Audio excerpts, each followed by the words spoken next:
नमस्कार दोस्तों। अभी कल ही मैंने एक विजुअलाइजेशन पे वीडियो बनाई थी जिसमें मैंने बताया था कि विजुअलाइजेशन कितनी पावरफुल होती है और कैसे हमें विजुअलाइजेशन को करना चाहिए। ये उस वीडियो का पार्ट 2 होने वाला है, लेकिन ये वीडियो बनाने नहीं वाला था मैं। बनाने का रीज़न बस इतना है कि कल जब मैंने वो वीडियो बनाई तो वो दोपहर में बनाई थी और उसके बाद जब शाम में मैं अपने लिए कार्ड्स देख रहा था जो अब्राहम हिक्स के कार्ड्स हैं, जिससे मैं यूनिवर्स से आंसर्स लेता हूँ। यानी जैसे हम में से सभी लोग साइंस मांगते हैं, यूनिवर्स से क्वेश्चंस पूछते हैं और उसके आंसर में कुछ चीज़ें हमें पता चलती हैं, लेकिन ये कार्ड्स उसी तरीके से है जो मैं आजकल यूज़ करता हूँ यूनिवर्स से आंसर लेने के लिए। तो जब मैं शाम में कार्ड्स निकाल रहा था तो जो आंसर मेरा मिला वो विजुअलाइजेशन को लेकर के था, जिसका कार्ड अभी आपको स्क्रीन पर दिख रहा होगा। और उसी समय ये इम्पल्स आई मुझे कि मैं ये वीडियो बनाऊं, क्योंकि ये कितना एक्यूरेट देखोगे तो आंसर है कि दोपहर में ही मैंने वीडियो बनाई विजुअलाइजेशन को लेकर, और जब शाम में मैंने कार्ड्स निकाले तो ये आंसर मिल गया जो आप लोगों की विजुअलाइजेशन जर्नी में आपको बहुत हेल्प करेगा। अब हम आते हैं इस कार्ड के मीनिंग पे कि इस कार्ड का मीनिंग एक्चुअल में क्या है। अब जैसा कि आप देख पा रहे हो कि कार्ड में ही लिखा हुआ है, I will visualise wellbeing simply for the joy of visualising. आधी से ज़्यादा मीनिंग तो यहीं समझ आ जाती है, क्योंकि ये वेलबींग वाले कार्ड में से एक कार्ड है, तो इसीलिए लिखा हुआ है कि I will visualise wellbeing simply for the joy of visualising. यानी मैं अपनी वेलबींग को इंजॉय करने के लिए विजुअलाइज करूँगा। और इसी चीज़ को एक्सप्लेन करते हुए कार्ड के पीछे में ये चीज़ लिखी हुई थी जो आपको अभी स्क्रीन पर नज़र आ रही होगी, जिसमें लिखा हुआ है टेक 15 मिनट्स डेली, यानी डेली के 15 मिनट निकालो, thinking of pleasant scenarios regarding your body with the sole intent of enjoying your body and appreciating its strength and stamina and flexibility and beauty. यानी डेली के 15 minute निकालो और अपनी body के बारे में अच्छे अच्छे थॉट्स को क्रिएट करो सिनेरियोज में, और उस सिनेरियो को क्रिएट करने का इंटेंशन आपके माइंड में बस अपनी बॉडी को एंजॉय करने का और अप्रिशिएट करने का होना चाहिए कि आपकी बॉडी की क्या स्ट्रेंथ लेवल है, क्या स्टेमिना है, क्या फ्लेक्सिबिलिटी है, क्या ब्यूटी है। फिर लिखा है when you visualise for the joy of visualising rather than with the intention of correcting some deficiency, your thoughts are more pure and therefore more powerful। यानी जब आप विजुअलाइजेशन को एंजॉयमेंट के लिए करते हो, ना कि किसी खराब चीज़ को फिक्स करने के लिए, तो आपके थॉट्स और प्योर और बहुत ज़्यादा पावरफुल होते हैं। When you visualise to overcome something that is wrong, जब आप विजुअलाइज करते हो किसी गलत चीज़ को सही करने के लिए, your thoughts are diluted with the lackful side of the equation. यानी आपके थॉट्स लैक वाली साइड पे चले जाते हैं। इन टाइम यानी आने वाले टाइम में आपकी फिजिकल कंडीशन भी फिर उसी डोमिनेंट थॉट्स की तरह होने लगती है। यानी इस कार्ड का सिंपल सा मीनिंग यही है कि आप अपनी लाइफ में जो भी विजुअलाइज करते हो उस विजुअलाइजेशन को आप किसी चीज़ को फिक्स करने के लिए ना करो।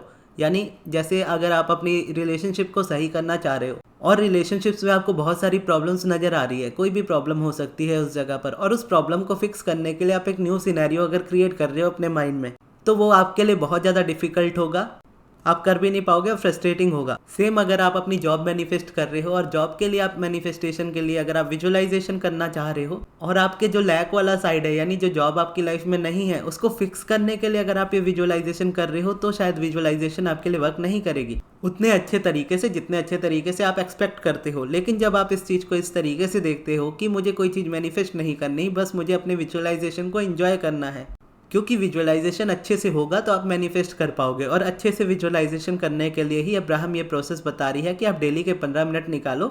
और क्योंकि ये हेल्थ वाले कार्ड का, जैसे मैंने कहा था, वेलबींग कार्ड्स का है, तो इसीलिए इसमें सिर्फ बॉडी की बात हो रही है। लेकिन ओवरऑल अगर आप देखोगे तो अब्राहम इस जगह पे ये कह रही है कि आप जो भी विजुअलाइज करते हो उसको इंटेंशन इस तरीके का रखो कि मैं विजुअलाइज अगर कर रहा हूँ किसी चीज़ को, तो बस इंजॉय करने के लिए, अपने मूड को अपलिफ्ट करने के लिए। आपका मूड जब अपलिफ्ट होता है, जब आप बेटर फील करते हो, तो आप अलाइंड होते हो, और जब आप अलाइंड होते हो तो आप मैनिफेस्ट करते हो। तो ये चीज़ ज़रूरी होती है। और कई बार फिक्स करने के चक्कर में हम चीज़ों को और ज़्यादा बिगाड़ने लगते हैं। जैसा अब्राहम कहती है कि आप अपनी लाइफ के क्रिएटर हो, फिक्सर नहीं हो। आप अपनी लाइफ को फिक्स नहीं करते हो, आप एक न्यू चीज़ क्रिएट करते हो, पुरानी चीज़ ऑटोमेटिकली ख़त्म हो जाती है और आपका फोकस एक टाइम पे एक जगह पर ही रहता है, आइदर अलाइनमेंट और रेजिस्टेंस। हर वक्त जब आप अपने मन में भी बात कर रहे होते हो तो आप कोई पॉजिटिव क्रिएट कर रहे होते हो या आप नेगेटिविटी क्रिएट कर रहे होते हो। तो अब्राहम ये कहती है कि पॉजिटिविटी की तरफ शिफ्ट ज़्यादा ले लो, नेगेटिविटी ऑटोमेटिकली खत्म हो जाती है, क्योंकि हर सब्जेक्ट के 2 ही सब्जेक्ट है, पॉजिटिव नेगेटिव, वांटेड अनवांटेड।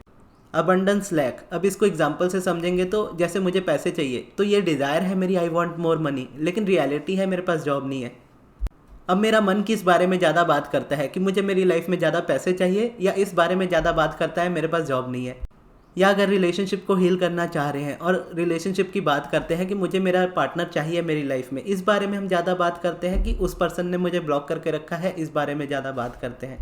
तो अब्राहम के कहने का यही मतलब होता है, हर सब्जेक्ट के 2 सब्जेक्ट होते हैं, आपका फोकस भी 2 ही साइड पे होता है और एक टाइम पे एक ही साइड पे होता है, आपका साइड बस आपको चेंज करना है। अगर आप लैक वाली साइड के बारे में ज़्यादा बात करते हो तो उठ करके अबंडेंस वाली साइड में आना है। इस प्रोसेस को ही पिवटिंग कहते हैं। और विजुअलाइजेशन में जब आप ये इंटेंशन रख लेते हो कि हाँ बस मुझे थोड़ा सा चेंज करना है अपने माइंड को, और मैनिफेस्टेशन ओरिएंटेड ना हो करके सिर्फ इंजॉयमेंट के लिए उस चीज़ को करना है। एक तो इंजॉयमेंट के लिए जब आप करोगे तो आप उसको लॉन्ग टर्म तक कंटिन्यू भी कर पाओगे, हर तरह की विजुअलाइजेशन कर पाओगे।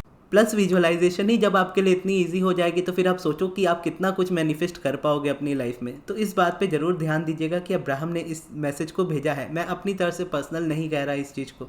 मैंने जो प्रोसेस आपको सिखाया था वो कल वाला, वो मेरे ही तरह का प्रोसेस है कि मैं जिस तरीके से करता हूँ। और ये जो अभी अब्राहम ने आंसर किया है ये भी मैं कहीं ना कहीं समझता हूँ अपनी लाइफ में, इसीलिए मैं मैनिफेस्टेशन ओरिएंटेड ना हो करके ज़्यादातर अलाइनमेंट ओरिएंटेड हूँ। तो ये मेरे लिए एक रिमाइंडर हो जाता है ये कार्ड, क्योंकि ये मुझे मिला तो मेरे लिए भी आंसर है। और आपके लिए टोटली एक न्यू मैसेज हो जाता है जिसे आपको अपनी लाइफ में इंप्लीमेंट करना है। अगर आप अब्राहम के तरीके से अपनी लाइफ में चलोगे तो डेफिनेटली आपको हमेशा ही रिजल्ट्स मिलेंगे। ऐसा कभी हो नहीं सकता कि आप अब्राहम की बात मानो और आपको रिजल्ट ना मिले। जैसा अपनी स्टार्टिंग वाली ही चीज़ों को अगर मैं देखूँ तो जैसा अब्राहम कहती थी कि अगर आप 1 महीने भी कंटिन्यू मेडिटेशन कर लेते हो और जिस दिन अगर आप स्टार्ट कर रहे हो मेडिटेशन करना, उस दिन आप दुनिया के सबसे रेजिस्टेंट पर्सन में से एक हो सकते हो। लेकिन 1 महीने के बाद आप लगातार मेडिटेशन अगर करते जाओ तो 1 महीने के बाद आप दुनिया के सबसे कम रेजिस्टेंस वाले लोगों में से एक होंगे। और रेजिस्टेंस ही सारी चीज़ों की जड़ होती है जो आपकी लाइफ में नहीं मैनिफेस्टेशन को होने देती या चीज़ों को उलट पुलट करते रहती है। उस रेजिस्टेंस को आप जितना रिलीज़ कर लेते हो, उतना आप अलाइंड होते हो, उतना आपकी लाइफ में चीज़ें मैनिफेस्ट होती है।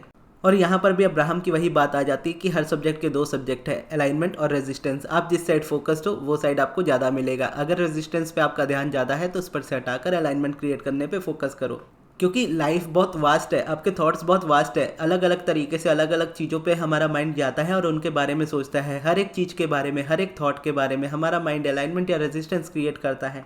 तो थॉट्स तो क्रिएट होंगे ही, थॉट्स को हम नहीं रोक सकते, थॉट्स को हमेशा हम गाइड कर सकते हैं, एक सही डायरेक्शन दे सकते हैं। हमें ये पता होना चाहिए कि हमारे थॉट्स किस तरीके के हैं और हम क्या फील कर रहे हैं।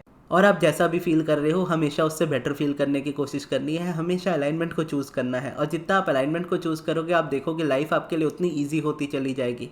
और यकीन मानो ये बिल्कुल भी मुश्किल नहीं है, बल्कि देखोगे तो बहुत ज़्यादा आसान है। इतना ज़्यादा आसान है कि स्टार्टिंग में कोई बिलीव भी नहीं कर पाता कि सिर्फ इतना सा करने से कैसे हो सकता है। अब्राहम के पास इसका भी आंसर है। अब्राहम कहती है कि शब्द आपको कुछ नहीं सिखाते, आपके एक्सपीरियंस आपको सिखाते हैं। यानी स्टार्टिंग में जो चीज़ें अब्राहम कह रही है वो सिर्फ शब्द है, लेकिन जब तक आप इसको अपनाओगे नहीं अपनी लाइफ में तो आप एक्सपीरियंस नहीं कर पाओगे।